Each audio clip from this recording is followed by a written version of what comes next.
ვიყავი უბრალოდ პატარა გოგო, რომელიც ძალიან დიდი დაბრკოლებების წინაშე აღმოჩნდა.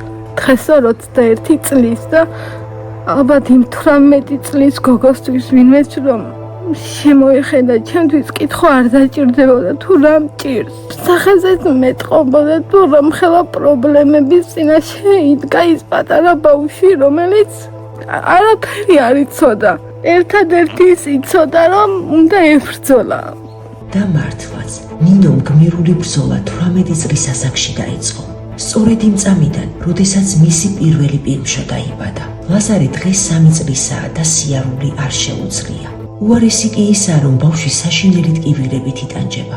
საბრალო დედის გაუსაზლის მწუხარებას ცოტა ხნის წინ კიდევ ერთი ცუდი სიახლე დაემატა.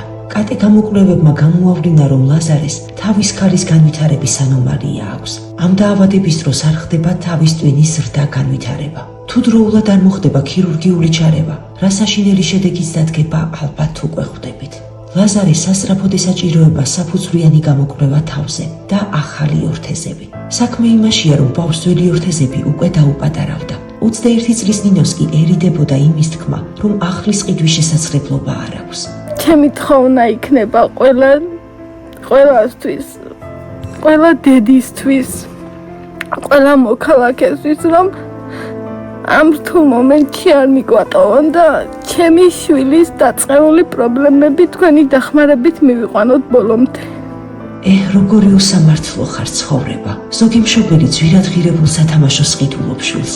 ზოგ დედას კი სწორედ ის თანხა შვილის გადასარჩენად სჭირდება. ამ ოჯახში დღეს ყველა და ყველაფერი სდობს. როდესაც მე ჩერნოვეცკის ფონდის ჟურნალისტი მებონიების ოჯახს ვსტოვებდი და უკვე ჭიშკარსაც გამოვცდი, თითქოს ზურგიდან ვიგრძენით დაშინებული მზერა. მივიხედე და ეს სცენა დამხვდა. ძაღლი ჭიშკრის გარეთაც გამოვყვა და თითქოს თვალებით მთხოვდა თავისი პატარა მეგობრის ლაზარეს გადარჩენას.